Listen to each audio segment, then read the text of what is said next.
무슨 날입니까? 11월 1일 할로윈데이였습니다. 원래 이 할로윈데이는 유럽의 켈트족의 축제에서 시작된 겁니다. 그들의 사상에 의하면은 여름이 끝이 나고 겨울이 시작되는 날이 11월 1일입니다.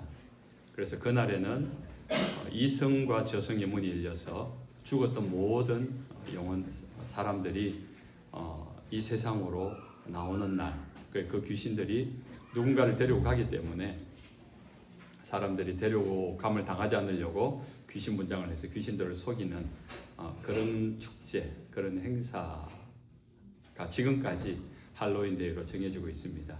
그러나 이 켈트족의 할로윈데이 이전에 이미 유럽에서는 지켜지고 있었던 것이 있는데, 원래 그것은 만성절이라고 합니다. 영어로 All Saints Day라고 합니다. 모든 성자들의 날이라는 교회사의 중요한 날입니다. 이렇게 만성절을 하루 앞둔 10월 31일 날 교회들은 만성절을 앞두고 성인들, 성자들이라고 하죠. 거룩하게 살다가 죽었던 사람들의 유품들을 전시하면서 또 그것을 구입하고 또 그것을 기념을 해서 교회에다가 헌금을 많이 하는 절기가 이 만성절기였던 겁니다. 그런데 이 만성절 전날 10월 31일 날 마틴 루터가 자기가 교수하고 있던 비텐베르크 대학의 성당 정문에 95개조의 논제를 써붙입니다. 이 95개의 내용은 현재 가톨릭 교회의 잘못되어진 것들, 잘못된 가르침들, 교회의 타락된 내용들에 대하여서 질문 형태로 적혀 있습니다. 성경에는 오직 믿음으로 구원을 받는다는데 왜 가톨릭 교회는 행위를 강조하는가? 뭐 이런 식으로 95개조의 신학자로서, 교수로서 공식적인 질문을 한 겁니다. 이 내용이 독일어로 번역되다 보니까 순식간에 유럽 전역으로 인쇄되어서 퍼져나갔고, 그 당시 중세 가톨릭 교회의 타락과 부패에 이미 신물이 나 있던 사람들에게서 큰 호응을 얻습니다. 그러면서 가톨릭 교회에 대한 반발심이 일어나기 시작했고요. 그런 영향 때문에 그 당시 교황이었던 레오 10세는 마틴 루터의 그 신부 사제직에서 파문을 면직을 시킵니다. 오늘날 치면은 제가 목사인데 술 먹고 담배 피다가 어떻게 이제 고발이 되어서 제가 목사 면직을 당해서 목사를 못하게 되어지는 그런 상황이 되었다는 것입니다. 그때 루터는 오히려 자신을 파문한다는 교황의 교서와 로마 가톨릭 교회의 법전을 불태우면서 공의회도 실수할 수 있다라고 이야기합니다. 교황의 믿음의 근간을 교회나 교황이 믿음의 근간을 결정할 수 없다라고 합니다. 이것은 굉장히 중요한 이야기인데, 지금도 아마 가톨릭에서는 이것을 믿고 주장하는 걸로 알고 있습니다. 교황은 무오하다. 교황 무오설에서 교황은 죄가 없다. 죄를 짓지 않고 실수하지 않는다. 실수가 없다. 거의 신으로 추앙되는 정도죠. 근데 마틴 루터가 성경을 읽다가 그것은 아니라는 걸 안 거예요. 교황도 사람이고 교황도 실수할 수 있고 범죄할 수 있다. 그러므로 교회나 교황이 개인의 믿음의 근간을 결정할 수 없다. 그 이야기를 한 겁니다. 믿음의 토대, 믿음의 근간은 오직 하나님의 말씀으로 세워져야 한다라고 주장한 것이 오직 성경, 오직 믿음, 오직 은혜라는 단어가 여기서 나옵니다. 그러면서 1000년 동안 타락해왔던 가톨릭 교회의 개혁을 시작한 것이 1517년 10월 31일 마틴 루터의 종교 개혁이 그렇게 시작되었습니다. 오늘 내용은 사실 지난 주일이 종교개혁 주일이어서 원고를 준비했지만 지난주 우리 외부 강사가 오셔가지고 오늘 좀 하게 됐는데, 사실은 날짜는 이틀 후라서 오늘이 더 맞는 것 같습니다. 그래서 약간은 초반은 좀 강의, 세계 교회사 강의 같은 느낌이 있을 테니까 그냥 쭉 편하게 들으시면 될 것 같습니다. 여러분이 중학교, 고등학교 때 세계사 시간에 다 들어봤던 내용입니다. 예수님이 십자가 죽으시고 부활하시고 승천하신 이후 AD 한 60여 년경, 63년경 경에 우리가 지금 사도행전을 7장, 8장 보면서 교회 핍박이 시작되잖아요. 그때 많은 순교자가 시작됐는데 AD 64년경에 결정적으로 우리가 알고 있는 네로 황제, 대대적인 핍박이 시작됩니다.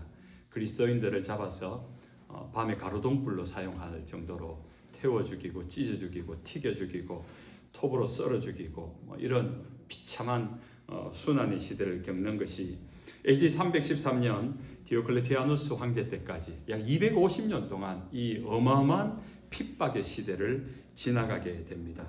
그러다가 AD 313년 우리가 알고 있는 황제죠. 콘스탄티누스 황제 때 종교의 자유가 허락됩니다. 기독교의 자유가 허락되어지는 그 밀라노 칙령이 내려지고 그로부터 한 70년 후인 AD 380년에 이 기독교가 로마의 국교로 지정이 됩니다. 로마의 국교로 지정이 되는 순간부터 교회는 공식적으로 세워지고 오히려 왕족과 귀족들이 크리스찬이 되면서 교회는 전성기를 맞이하게 됩니다. 오히려 권력을 얻고 경제권을 얻고 특권을 얻어가지고 로마에서 이 기독교가 오히려 힘을 얻게 됩니다. 그러다 보니까 성직자들이 이제는 예수 믿는 일이 쉬워졌잖아요. 핍박은 사라졌고 오히려 우대받고 종교인 우대, 기독교인 우대, 특권이 되었고 공무원으로 취직을 한다 이러면은 크리스찬이다 그러면은 더 우선해서 뽑아주는 좀 그런 사회적 특권까지 생기게 되다 보니까 성직자들이 별로 안 해도 교회가 부흥이 되는 겁니다. 그러니까 이 성직자들이 말씀과 기도보다는 귀족들하고 어떤 힘 있는 권력자들하고 사교하는 일에, 교제하는 일에 더 신경을 쓰는 그런 시대가 되어버렸습니다. 그러다 보니까 교회의 말씀은 사라지고 경건의 모습들은 사라집니다. 오히려 교회 재정은 늘어나기 시작하죠. 황제부터 황제의 임관, 황제의 허가도 교황에게 허락을 최종적으로 받아야만 황제가 될 수 있는 그야말로 권력을 가졌고 돈을 가졌고 보통의 말로 이 중세 시대에 유럽 땅의 절반은 교회 거다라고 할 정도로 완전 기독교 전승 시대가 되어진 것입니다. 그런 교회의 타락이 짙어져 가는 때 AD 500년경에 게르만족이죠. 우리가 알고 있는 로마 제국을 침공하고 무너뜨리게 되는 그런 침공의 때 그 당시 교황이었던 레오가 이 야만족들과 협상해서 로마를 위기에서 구해냅니다. 그리고 국민의 신뢰를 받게 되고 그런데 그 당시 이제 이 야만족들에게 포로로 잡혀가 많은 크리스천들이 있습니다.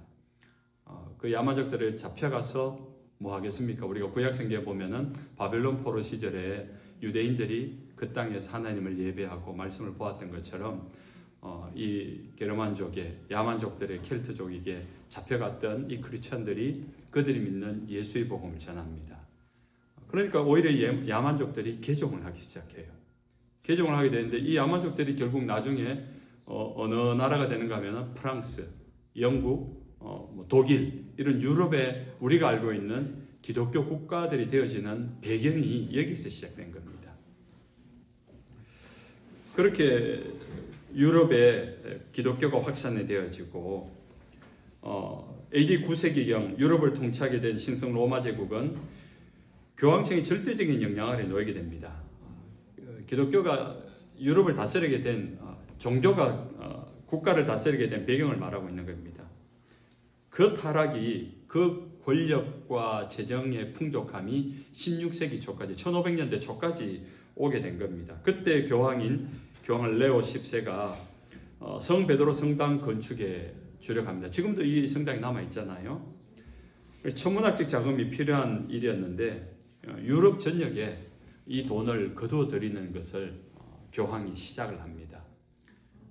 그때 독일의 도미니크 수도의 요한 테첼이라는 사람이 유럽 전역을 돌아다니면서 이렇게 설교를 합니다.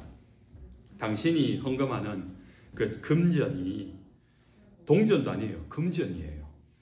금전이 헌금괴 밑바닥에 짤랑하고 떨어지는 소리가 들리는 순간에 연옥에 있던 당신의 부모님, 당신의 할아버지, 할머니, 조상들, 당신의 아내, 죽었던 사람들이 천국으로 옮겨진다. 이걸 설교를 한 겁니다. 이건 뭐 세계에서 기록에 나와 있는 것이니까. 그러면서 면죄부 판매를 한 겁니다. 헌금하면은 네 죄가 용서받는다. 이것이 면죄부 사건입니다. 이것이 교황으로부터 내려온 하달되어진 것이었고 성베드로 성당을 짓기 위한 기금을 마련하기 위한 이런 설교를 했다는 겁니다. 그런데 사실은 이 거둬들인 건축비의 절반은 자신의 대주교 임명을 위한 뇌물 자금으로 이 테첼이라는 신부가 사용한 겁니다. 그러니까 이게 타락의 타락을 이어가는 거죠. 그때 이미 마틴 루터는 신학자로서 또 사제로서 경건하게 살아가고 싶은데 이건 잘못되었다. 알잖아요. 이거는 하나님의 말씀에서도 어긋나는 일이고 신부로서 사제로서도 잘못된 일이다 라고 생각하면서 면죄부 판매는 이거는 하나님 앞에 잘못된 일이다 라고 이미 강의하고 설교하고 있을 때였답니다. 그런 가운데 이런 헌금과 면죄부 판매 대금의 부당한 사용을 알게 난 다음에 결심을 하고 95개 조의 논제를 자기가 근무하고 있는 대학 성당 문에다가 공식적으로 밝힌 겁니다. 교황에게 질문을 한 사건이었고 그런 말미암아 신부로서의 사제직을 파문을 당하면서 이 종교개혁이 시작된 겁니다. 비트베르그 대학에서 교수로 가르치던 마틴 루터는 어느 날 고민하던 죄의 문제를 해결할 문구를 하나 발견합니다. 하나님의 말씀, 오늘 읽었던 로마서 1장 17절의 마지막 부분, 오직 의인은 믿음으로 말미암아 살리라 라는 말씀입니다. 그 말씀은 오직 예수님의 십자가의 은혜만이 인간의 죄를 없애고 악의 권세에서 구원할 수 있으며 그래서 우리는 오직 예수 그리스도의 의를 믿음으로 받아들이기만 하면 된다. 다른 것 필요 없다는 거죠. 그것을 믿기만 하면은 구원을 받고 의로워진다는 것을 깨달은 겁니다. 우리의 구원이라는 것은 우리 안에 있는 의가 아니라 우리 밖에서 오는 예수 그리스도가 이루어놓은 십자가에서 완성한 그 의를 통해서 구원을 받는다. 왜? 우리 안에서는 의로울 수 있는 것이 없다는 거예요. 이미 죄로 인하여 타락한 존재이기 때문에. 우리 좀 착한 일도 하고 착한 생각도 하고 착한 말도 하고 조금 가끔 내 부인이 내 남편이 우리 애들이 나를 좀 마음에 들어할 정도로 좀 괜찮은 생각과 말을 할 때가 있잖아요. 그래서 내 안에 좀 괜찮은 게 있는가 보다 싶은데 없다는 겁니다. 우리 안에 죄의 본성만 남아있기 때문에 이미 타락했기 때문에 잠깐 그럴 수는 있어도 근본적으로 우리는 악함에서 죄인에서 벗어날 수 없다는 겁니다. 그러니까 우리 안에서 나올 의는 없다. 그런 우리가 어떻게 의로워질 수 있느냐? 예수님이 십자가에 죽으신 그 죽으심의 이유가 나의 어쩔 수 없는 이 죄의 본성, 타락한 나를 위해서 죽으셨다는 것을 인정하고 믿게 되는 순간 내 죄가 용서함을 받고 그때 비로소 예수 그리스도의 의가 나의 의가 된다라는 이야기를 하는 겁니다. 이것이 바로 오직 믿음으로만 가능하다는 이신칭의 한문입니다. 이신칭의. 이게 기독교 교리에 굉장히 유명한 말인데 이가 써이 신 믿을 신 믿음으로써 이 말입니다. 칭의 칭할칭 의로울 믿음으로써 의로움을 칭함받는다. 의롭게 된다라는 교리가 나오게 됩니다. 이 교리는 당시 가톨릭 교회가 가르치는 구원론에 정면 도전하는 일이었습니다. 왜냐하면 가톨릭 교회는 아마 지금도 가톨릭 교회는 이 부분이 기독교와 다른 교리라고 봐요. 사람의 행위로 우리가 믿음도 중요하지만은 사람의 행위로 우리는 구원받을 수 있다라는 교리가 남아 있습니다. 그래 특별히 이게 행위라는 것이 선한 행위인데 착한 일하고 뭐 좋은 일 하고 뭐 선한 일 하고 뭐 이렇게 하는 그것도 선한 일이고 좋은 일이겠지만은 가톨릭에서 행하는 선한 일, 좋은 일은, 의로운 일은 특별히 좀 강조되는 것인데 7가지 성례를 지켜야 된다고 봅니다. 7가지 성례가 뭔가 하면은 세례, 견진성사, 고해성사, 성만찬, 혼인성사, 종부성사, 서품성사. 뭐 어디서 한 번쯤은 다 봤을 겁니다. 신부가 될 때 바닥에 엎드려서 서품을 받을 때, 혼인성사할 때, 결혼식입니다. 결혼 예식을 할 때 성당에서 신부 앞에서 그렇게 하고, 고해성사, 자신의 죄를 질 때 정기적으로 신부에게 가서 죄를 고하는 그 모든 것들을 사제를 통하여서 7가지 성례가 진행되는 것을 해야 된다는 겁니다. 이것이 행위적으로 할 때 너는 거룩해질 수 있고 의로워질 수 있다라는 것입니다. 그러나 마틴 루터는 세례와 성찬 이외에는 나머지는 사제를 통해서 할 필요가 없는 것이다 라고 이야기합니다. 왜냐하면 오직 믿음으로 말미암아 의로워질 수 있기 때문에 우리는 예수 그리스도로 말미암아 누구든지 하나님을 예배할 수 있고 하나님 앞에 기도할 수 있고 하나님을 대면할 수 있다는, 특별히 사제를 통해서가 아니라 우리 모두가 하나님의 거룩한 제사장으로 부름을 받았고 예배할 수 있다라는 것을 성경적 근거를 댑니다. 베드로전서 2장 9절 너희는 택하신 족속이요 왕같은 제사장들이요. 이 말씀에서 우리 모두는 하나님의 제사장이다. 만인 제사장론이 여기서 나옵니다. 그러면서 누구든지 예수 이름으로 기도할 수 있고 예수님 옆에 나와서 예배할 수 있고 그 장소가 어디든지 꼭 이 성전이 아니더라도 내가 일하는 일터에서 주의 이름을 부르면서 주님을 만날 수 있다라고 이야기합니다. 중세교회는 기록된 성경의 권위보다 인간의 전통을 더 중요시 여겼던 겁니다. 그 결과 돈과 권력은 가지게 되었지만 하나님의 말씀과 예수 그리스도의 은혜를 왜곡하고 잃어버리게 된 것입니다. 종교개혁의 시작은 변질된 하나님의 말씀, 그 전통으로부터 다시금 성경의 권위를 회복하는 오직 말씀과 예수 그리스도의 죽으심과 부활하심을 믿는 오직 믿음과 예수님이 은혜로만 하나님 앞에 설 수 있다는 오직 은혜를 회복하자며 시작된 것입니다. 마틴 루터, 쯔빙글리, 칼빈, 우리가 알고 있는 종교개혁자들은 그때 그들이 공부를 하다가 새롭게 깨달은 것을 이론을 펼친 것이 아니라 사실 그것은 그 당시에 성경을 읽는 사람은 누구나 다 알고 있는 내용이었습니다. 중세 가톨릭 교회의 타락함이 어떤 것인지를, 부패함이 무엇인지를 이미 다 알고 있는 것이었어요. 그런데 그 시작을 용기 있게 시작한 사람이 마틴 루터라는 겁니다. 오직 하나님의 말씀을 바로 알고 그 말씀대로 말하고 행동하고, 비록 자기가 사제직에서 파문을 당해도 그 당시로서는 정말 폐륜적이고 타락한 사제처럼 보였지만 이것이 하나님의 말씀을 비추어 볼 때 그것이 맞기 때문에, 옳은 일이기 때문에 그 용기와 결단을 가지고 시작해서 중세 교회가 타락으로만 기록되지 않고 종교개혁이라는 새로운 시작이 일어난 것입니다.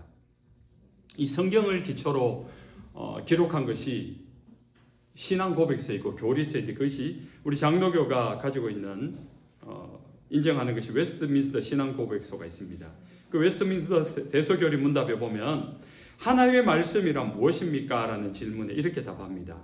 구약과 신약 성경이 곧 하나님의 말씀이며 믿음과 순종의 유일한 법칙이다. 하나님의 말씀이 무엇이냐? 하나님의 뜻이 무엇이냐? 그것은 구약 성경과 신약 성경인데 우리 성도들의 믿음과 순종의 유일한 법칙이다. 그렇게 정의를 합니다. 그 말은 오래된 관례, 관습, 습관, 전통이 아니라는 겁니다. 그래서 우리는 하나님의 말씀이 유일한 법칙이기 때문에 그 말씀을 읽으면서 오늘도 우리는 혹 어느 순간 습관되어져 있고, 혹 어느 순간 내가 20년 예수 믿었는데, 내가 이 교회에서 50년째인데 이 교회의 전통을 강조하다 보면은 하나님의 말씀을 놓칠 수 있다는 겁니다. 그 순간 그의 신앙은 타락하는 겁니다. 변질되는 겁니다. 그래서 우리가 매일 말씀을 읽으면서 그 말씀 안에서 오늘 나를 개혁시켜야 되는 겁니다. 종교개혁이라는 것은 하나님의 말씀으로 돌아가는 믿음의 개혁입니다. 1517년 10월 31일 날 종교개혁이 일어났지만은 오늘 2025년 11월 2일을 살아가는 오늘 우리는 여전히 우리의 믿음이 개혁되지 못한 가운데 살아갈 수도 있다는 겁니다. 인간관계 때문에, 관습 때문에, 어떤 전통 때문에 하나님의 말씀이 아니라 사람의 눈치를 보고 어떤 전통에 눌려 있다면은 그것을 고집하고 그것을 강조하면은 우리의 믿음은 개혁의 대상이 되는 것입니다. 이제 말씀을 맺습니다. 사랑하는 하나님의 백성 여러분, 하나님의 말씀의 권위를 인정하고 그 말씀 오직 성경에 순종하시기 바랍니다. 자신이 처한 상황과 현실을 따라 사는 것이 아니라 오직 믿음으로 살아가시기 바랍니다. 자신의 공로나 업적이나 실력이나 자신이 가진 어떤 스펙을 자랑하지 말고 날마다 하나님의 은혜를 구하며 그 은혜를 힘입어 살아가는 오직 은혜, 그 은혜로 살아가는 저와 여러분 되시길 주님의 이름으로 축원합니다. 찬송하겠습니다. 찬송가 585장